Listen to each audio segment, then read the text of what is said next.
Hi and welcome to this week's video. My name is Pamela from Content Clarity, a company that helps entrepreneurs effortlessly scale their business online.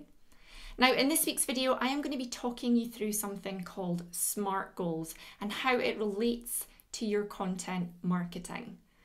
Now, many business owners just unleash themselves into the world of social media without any real clear direction, and they just start posting willy-nilly, throwing spaghetti at the wall and hoping that something sticks. Now, as an entrepreneur, you'll be very busy. That is very busy. It is a very stressful way to do things. We want to do things that are a bit more intentional, that mean you can post less on social media and spend less time on the platform posting and scrolling to try and get it to work for you.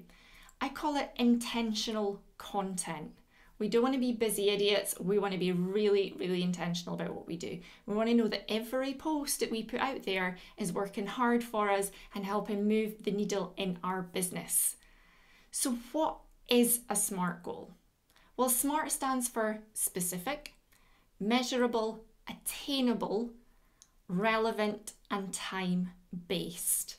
Now, how does that differ from just a regular goal? A regular goal would be something like, I want to get more web traffic. That is like the famous content marketing goal that everybody wants to do.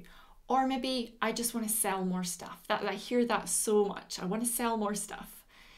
Well, that doesn't really help. We don't really know how we're going to do that.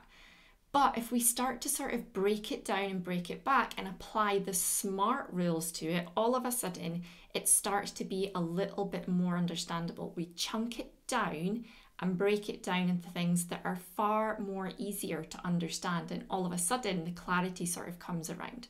So let me walk you through one. So the one that I said earlier on was, I want to sell more stuff. Well, okay, I want to sell more stuff.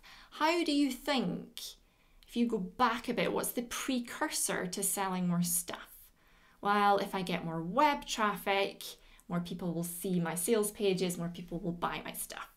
Okay, so we want to get more web traffic. Okay, that's a bit more specific. So we've got the first one, but is it measurable? There's no figures in there. There's not, I want to increase it by 10%, 25 visitors. There's nothing in there measurable. So maybe we want to say, want to increase it by 20%. So then you have to sort of think, well, wait just now, is it attainable? Is it possible with the time and resources I have available to me? Can I do that? Is it going to be attainable for me? We don't want to say, oh, I just want to double my web traffic. We want to pick something that we know is attainable for you in your business.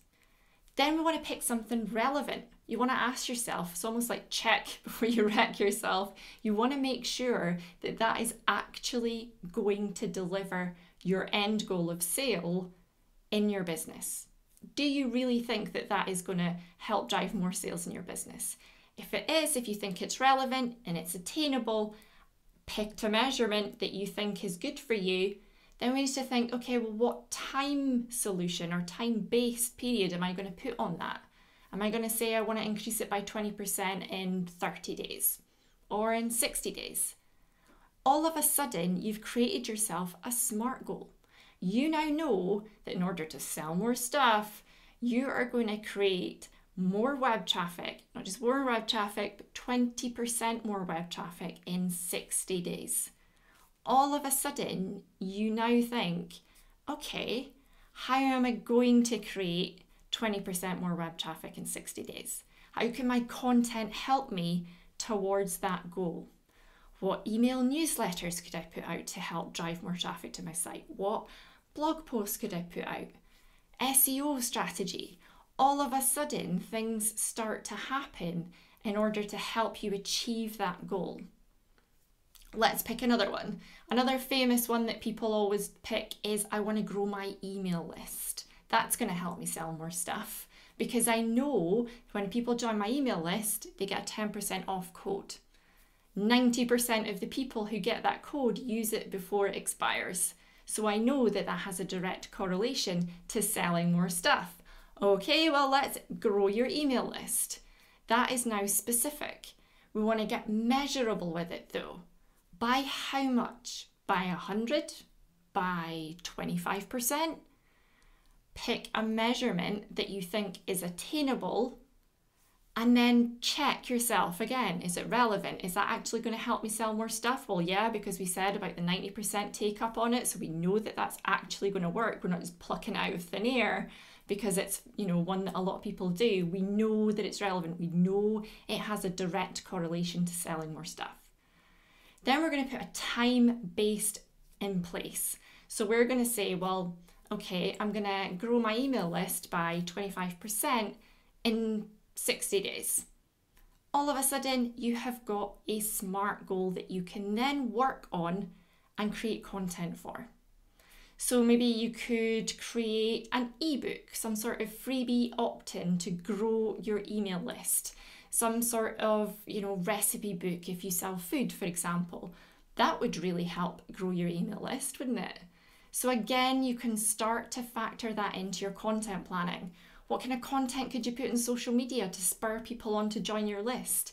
Maybe you've got, 700 Instagram followers and only 200 email subscribers. You could try and get them across, incentivize them, maybe run a competition, for example. All of a sudden, you start to think creatively to try and solve that SMART goal. So there you have it, SMART goals and how they directly relate to creating content in your business. Let me know in the comments below if you give it a go and how you get on, and I will be back again next week with another video. Thanks for watching. Bye.